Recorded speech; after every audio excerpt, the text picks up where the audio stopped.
Have you ever wondered how the universe builds something as complex as life? Well, today we're going to go on a journey. We're starting with the most basic rules of physics and chemistry, and we're going to follow them all the way to one of the most incredible transformations in the history of our planet. Okay, just look at this picture. Seriously. How on earth does a land-dwelling animal, something that kind of looks like a hyena, become a whale? It sounds impossible, right? Like something out of a myth. But it's not.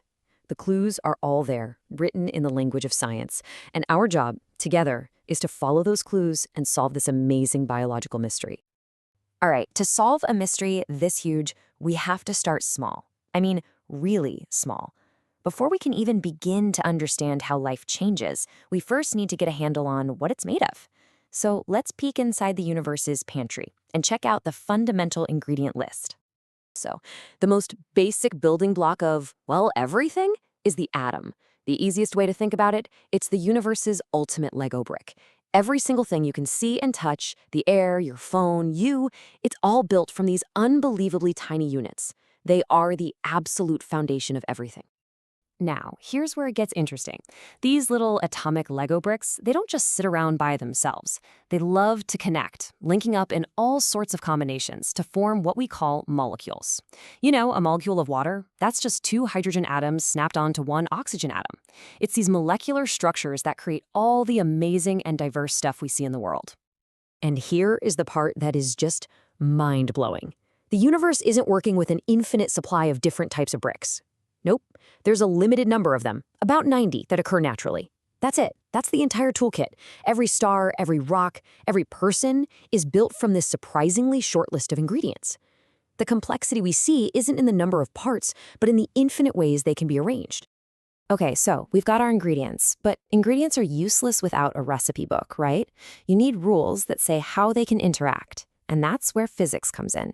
Specifically, the unbreakable laws of energy that are the engine behind all change in the universe.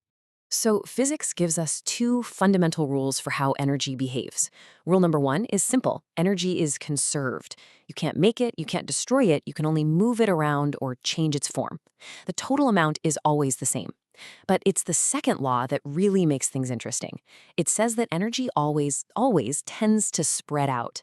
It moves from hot, concentrated places to cooler, more spread out ones. This simple tendency is literally the engine that drives everything that happens in the universe. Think about it. This tendency for energy to spread out is why things happen. It's why your coffee gets cold. It's why stars catch fire. It's what makes the universe a dynamic, changing place. This second law gives the universe a direction, what scientists call an arrow of time. It's the constant push that moves things from one state to the next, creating the conditions for change. So let's recap. We've got a limited set of chemical ingredients, and we've got an engine of constant change powered by physics. But how do you get from a bunch of atoms and flowing energy to something as ridiculously complex as a whale? You need a recipe, a process that can take all that change and, over millions of years, use it to build complexity. And that recipe, as you might have guessed, is Darwin's theory of evolution by natural selection. It works in three pretty simple steps. First, you get random variation. Little accidental changes, called mutations, happen in an organism's DNA. Second, the environment acts like a filter. Some of those changes might be helpful, some might be harmful, some might not matter at all. The environment selects the helpful ones, the traits that help an organism survive and have more babies. And third, the winners pass those successful traits on, making them more common over time. It's not some grand design. It's just a powerful, relentless filtering process. This quote right here just nails it.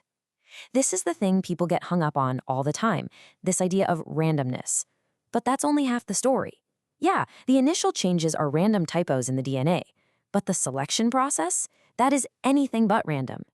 The environment is a brutally tough judge, favoring what works and getting rid of what doesn't. And it's that incredible combination of random chance and super strict filtering that makes evolution such an amazing creative force. Okay, we have all our pieces on the board. We've got the chemical ingredients, we've got the physical rules, and we've got the biological recipe. So now, finally, we can put this puzzle together and see how these fundamental forces actually built our whale, solving that mystery we started with. So let's go back to this wild transformation. This isn't one giant leap. You have to picture it as the result of millions and millions of tiny steps. where each one was filtered by natural selection over a mind-boggling amount of time. Every tiny change, no matter how small, just gave some creature a little bit of an edge in its environment. And the fossil record, it just lays this whole story out for us. It's amazing.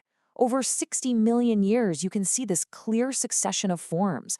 Their early ancestors, like Sinonyx, clearly land animals. But then, as they start spending more and more time near the water, you can literally watch their bodies adapt. Nostrils move up to the top of the head to become a blowhole, legs shrink and turn into flippers, the tail grows into this massive, powerful engine for swimming.